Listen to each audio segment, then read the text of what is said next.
So the difficult reality is the students themselves. Good evening, viewers, and welcome to another episode of Time with the Young Politician here on Trend Talk 360.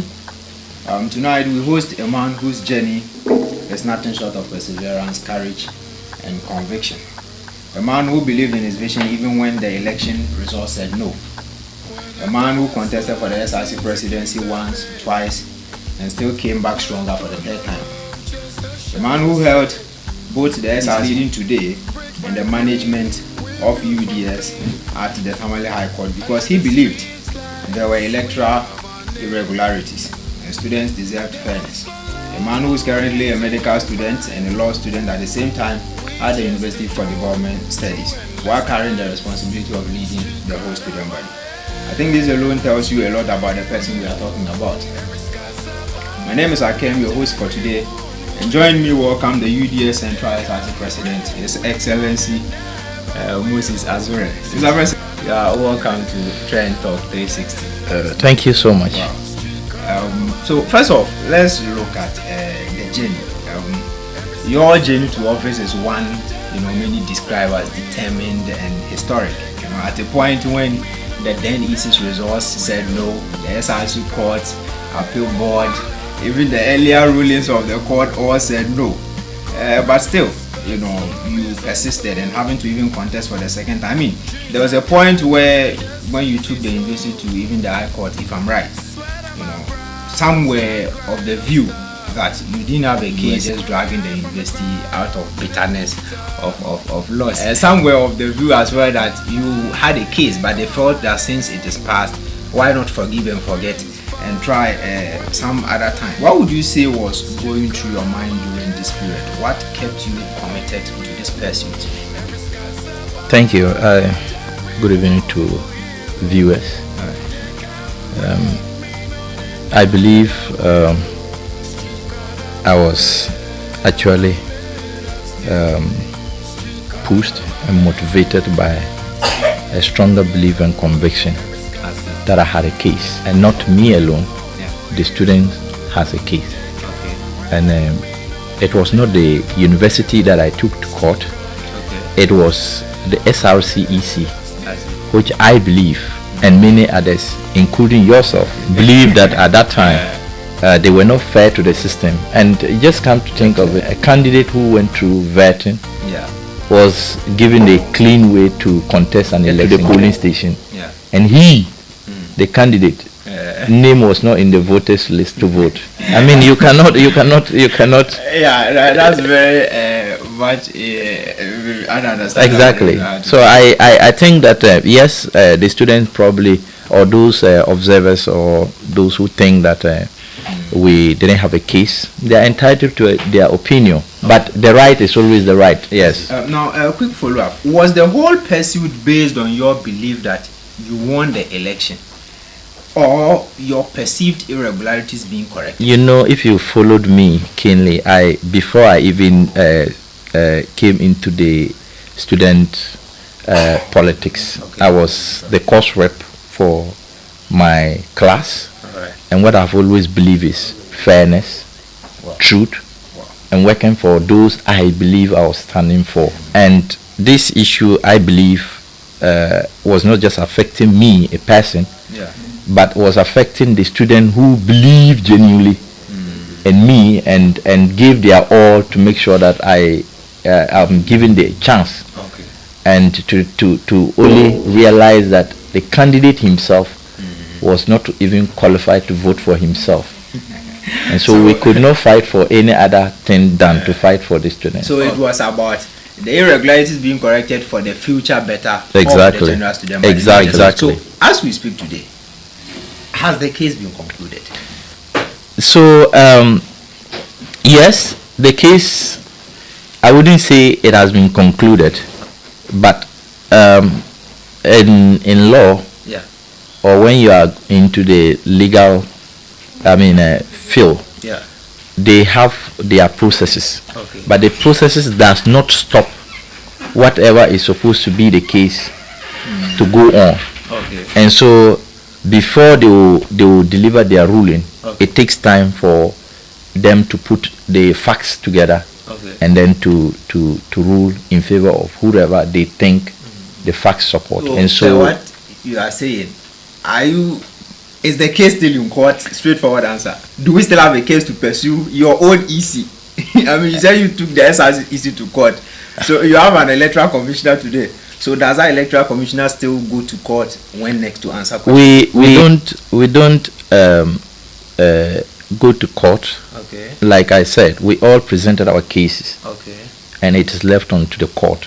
Okay. To determine the facts. Okay. Or to rule in favor of what they think merit the favor. So we can leave it at a point where we may say the case is still hanging in court.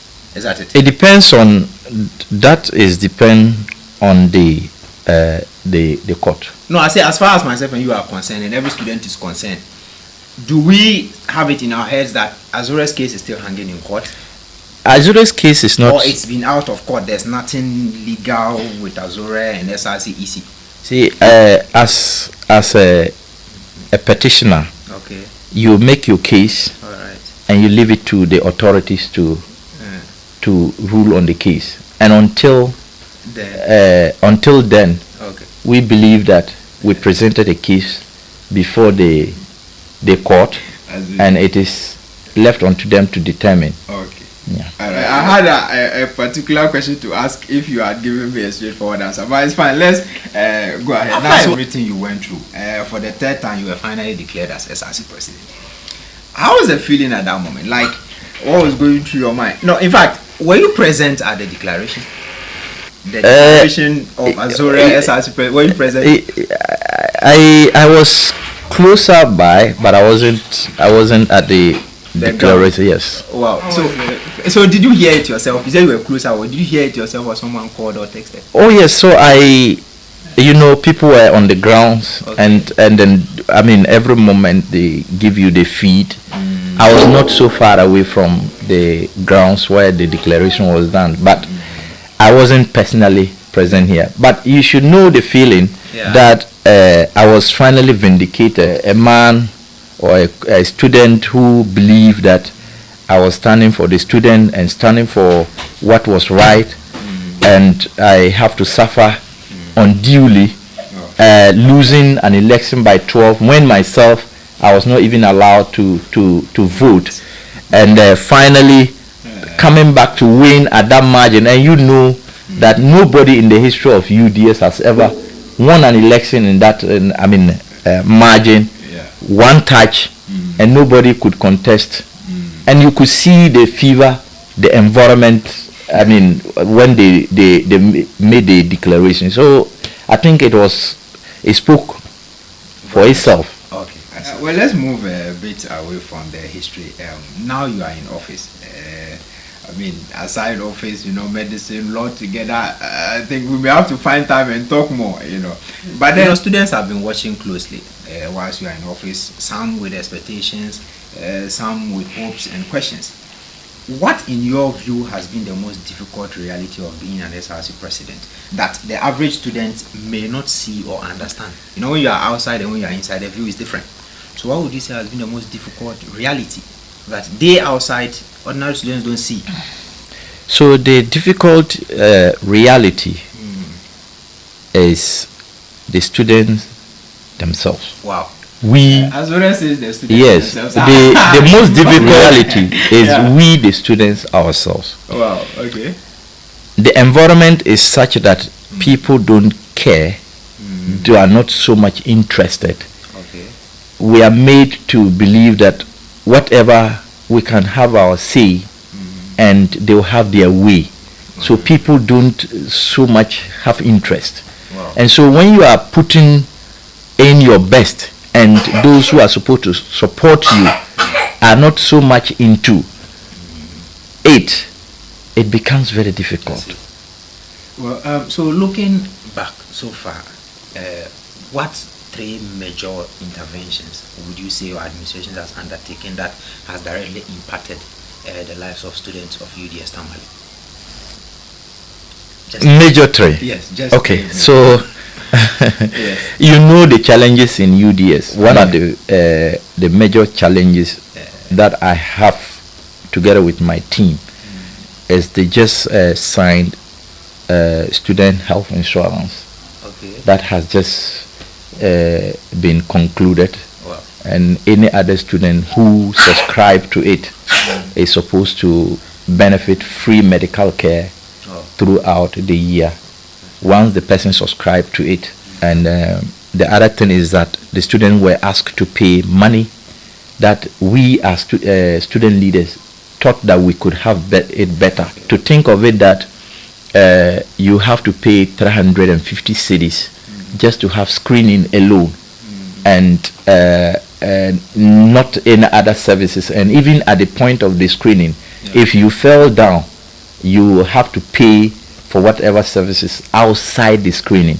Wow. We thought that that was not too good, and it was not benefiting the student. And if you follow, you notice that the level 100s were asked to hold on until we agree with the management. And I would like to use your platform to announce that all year ones who go through the screening are also entitled to free medical care in all the UDS health facilities until 2026-2027 academic so year. Any level 100 today that falls sick, malaria, should just walk to the school clinic. Yes. And the person once they go through the screening, they are all to go and have services free.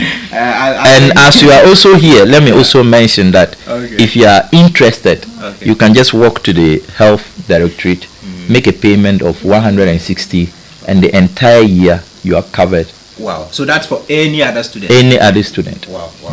Then that's fine. The second one has to do with, yes, the second one has to do with, you remember the issue of rustication, repetition, withdrawal, and then without giving the student another chance. Once you fail 5, you were asked to go without being given another opportunity. Once you fail 4, you are being asked to go without giving another opportunity. We believe that anything could happen that resulted to your failure or those results, and those students should be given another opportunity. The same law also says that the students should be given the opportunity to retake the exam, especially those that they fail. But before we came, it was the case that once you fail 4 in your portal, you are not given any chance to retake the exam and to advance, but you are to compulsorily repeat the entire year. And then also, if you are unfortunate to have had 5, you are to just go home without being given the opportunity. As I speak with you, that is a thing of the past. Even if you fail everything, you are entitled to retake those papers and to be able to advance your course. And that is a major achievement that we think going forward. Students will not be asked to go home when they are not given the benefit of doubt to prove their worth. And then the last one is, you remember there were always payment of fees, additional fees, which we were all always unhappy. I can cite example of what we call purple dues in FOE. I can cite an example of what was supposed to be the case in pharmacy. I can also cite, there are many. As we speak, FOE, purple dues, has been cancelled. And I am sure those students there who are like me and struggling to survive would have a sigh of relief. At least the little that they get that would have gone into that payment, they can use it to buy whatever to keep themselves.